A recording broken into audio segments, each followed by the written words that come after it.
Notes released by the FBI suggest that former President Obama inserted himself into the criminal investigation and was briefed about Hillary Clinton emails well before he claimed he was. How inappropriate, yet completely unsurprising. According to Fox News, the Obama administration's White House counsel was directly involved in deliberations over the release of Hillary Clinton emails as early as spring 2015, according to handwritten FBI agent notes released by the Bureau late Friday. He notes read, Pat Kennedy, early May 15, calls interagency MTG, meeting scheduled release by Jan 16, asking quick turnarounds, White House counsel, CIA, etc., OSD, DNI, NSC, and redacted of course. Obama claimed that he learned about Clinton's private email the same time everybody else learned about it, through news reports. Well, Bill, a short time ago you sat down with the president for an interview and you covered a number of topics, Selma just one of them. What else did you talk about? Well, we talked about civil rights at length. We also talked about the Iran nuclear negotiations. And for the first time, the president talked about Hillary Clinton's use of a private email system when she was Secretary of State.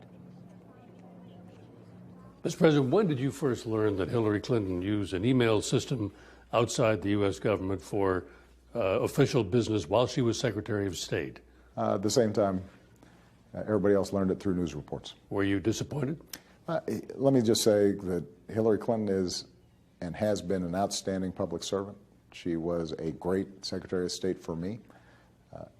The policy of my administration is to encourage transparency, and that's why my emails, the BlackBerry that I carry around, all those records are available and archived, and I'm glad that Hillary is instructed that those emails that had to do with official business need to be disclosed.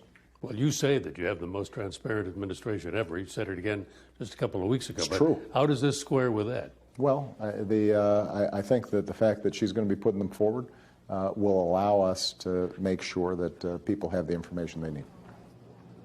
And we're going to hear a little more from you, Bill, a little later in the broadcast. Bill Plant with the president in Selma, thank you. And you can see more of Bill's interview with President Obama in Selma tomorrow on both Sunday Morning and Face the Nation. However, an email sent from Clinton aide Cheryl Mills, and published by none other than WikiLeaks, shows she told Clinton campaign chairman John Podesta otherwise, we need to clean this up. He has emails from her they do not say state government. These notes suggest that, at minimum, he was trying to get involved so that he could see what was to be released. However, one can't help but wonder if he was also attempting to control what was released. The new notes also confirmed that Patrick Kennedy tried to get the classification of the emails changed, but of course, when it was first reported, Kennedy denied it. The newly released notes, from an interview with a State Department employee, also show how the department's number 3 at the time, Patrick Kennedy, tried to convince an FBI agent to change the classification of the Clinton emails, arguing they did not contain sensitive information. This was first reported by Fox News in September 2015, and later described in an FBI summary released last year as a quid pro quo.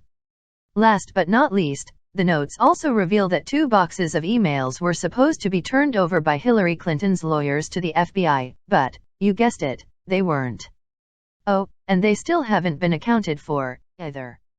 All right, here to discuss those questions brought up by Kevin and more, Beverly Hallberg with the Heritage Foundation and former Missouri Congressman Don Calloway. Great to have you both. Thanks, Thanks, Ann. Happy New Year. Okay, I want to start with Linda Bloom, who is one of the attorneys here that we're talking about. And, excuse me, Lisa, this is what she has to say in the New York Times. She said, it doesn't cost anything to publicly air allegations. Security and relocation are expensive and were sorely needed in a case of this magnitude in a country filled with so much anger, hate, and violence. Beverly, she has said this is about protecting these women if they decided to come forward and not paying them to manufacture something. I think in many ways it's damaging to them. If these claims are true, if they're proven true, of course they're extremely concerning. But when you have someone saying, I'll pay you, she even reached out to tabloids saying we can even do some type of interview with them if you want. She was going to get a payout herself to do this. I actually think there is then reason, as you were just reporting, to say, hey, you're getting paid for this. Are these actual allegations something that should be pushed against him? And I would say as well,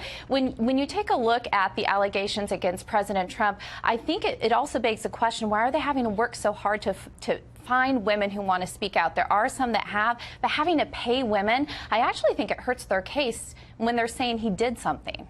Well, and that's the thing, is that even if these are legitimate claims, if any of these women, when you have the money, as Kevin said, when money factors in and people have other questions, this is from a very prominent attorney, Douglas Wigdor, who's also in this New York Times piece. He says this: if you're getting money from someone who has an axe to grind against the person you're accusing of unlawful activity, that most certainly opens the door to a line of questioning that very well could undermine the veracity of your client's story, Don.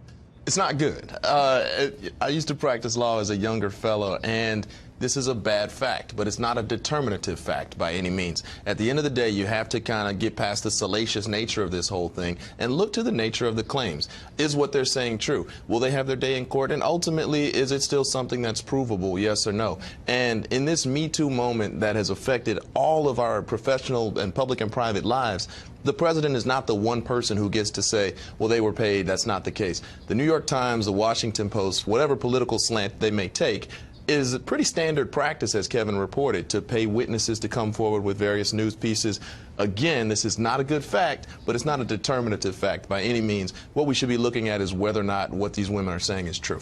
Well, and in so many of these cases, if you're in the middle of an election, as you said, it's so important to have due process and have your day in court. But Beverly, so many times when these are in the middle of the campaigns, there's not going to be that time. So it's now just the court of public opinion, and that can have a significant impact on who gets elected and who doesn't. And you were even saying with this was about Lisa Bloom coming out and saying we wanted to do this prior to the election. So this was also trying to change a trajectory of election, which I do have concerns with. I would say when you're taking a look at accusations, you have to say, can you corroborate this information? Are there multiple people? Are they speaking on their own? This is where the payment gets a little bit tricky, because if they are getting paid off, you wonder why they're doing it. So you have to look at multiple people speaking out, figuring out whether or not anybody else can corroborate it, because I think that's what it comes down to in figuring out whether or not it's actual proof. Yeah, and Don, folks have done this on both sides of the aisle. I mean, there are Democrat strategists, Republican strategists, people out there. In the New York Times piece talks about going back to Paula Jones and beyond that. I mean, there have been coordinations across the years and across party lines on this kind of thing.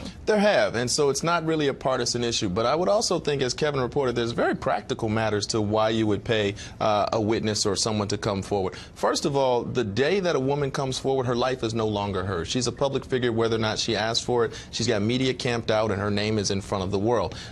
Perhaps that's something that you have to incentivize someone to do if their claims have any truth. Secondly, if this thing moves towards legal proceedings, as the Blooms and Allreds of the world want it to happen, lawsuits cost money. You have depositions, you have court reporters, all these things that cost hundreds of thousands of dollars to pay for that ultimately have to be financed. So again, I realize that the money is not a good fact here for big-time Democrats here, but it's kind of unfortunately the reality that we live in, and it doesn't mean that these women do not have serious claims which should be really looked at. Well, and Beverly, some of the women over the last few weeks that we've heard about these reports with Lisa Bloom ultimately decided not to come forward. They either wanted a lot more money because they thought their lives were never going to be private again, they wanted security and that kind of thing, or for whatever reason they personally decided it wasn't worth a personal cost to them. Yeah, and you have to take that into consideration. There is, as you were just saying, a lot that can happen to women who do come out. Their name is out there. What does this mean for their career? But I even want to take a look at Lisa Bloom and look at some of her past trajectory in these cases. She did defend Harry Weinstein. There are some concerns about, okay, if you are an attorney who wants to stand up for women's rights, why did you defend Harry Weinstein, and why are you now saying we want to go against Trump? It looks political, and I think maybe that's why some of the women decided we don't want her to defend us in this. I think even she has kind of backtracked on that, saying maybe that wasn't the best decision, because, you know, it doesn't, you as an attorney, you know, we know that you're not always, you know, in simpatico with your client. Listen, but there's no doubt it's political, and let's just put out there that Harvey Weinstein is a terrible guy, right? And I think that's one thing that everybody can agree on in the new year. It's extremely political. That is absolutely the case. But that's kind of the nature of the game that we've all chosen to play. And so can't deny that it's political, but again, we also can't deny that these women might not have very serious claims that should be considered. True. I mean, both of those things can be true at the same time. Don and Beverly, great to see you both. Thank you, Sam. Happy New Year. Happy New Year. We're not even going to ask about resolutions and if you've broken them yet.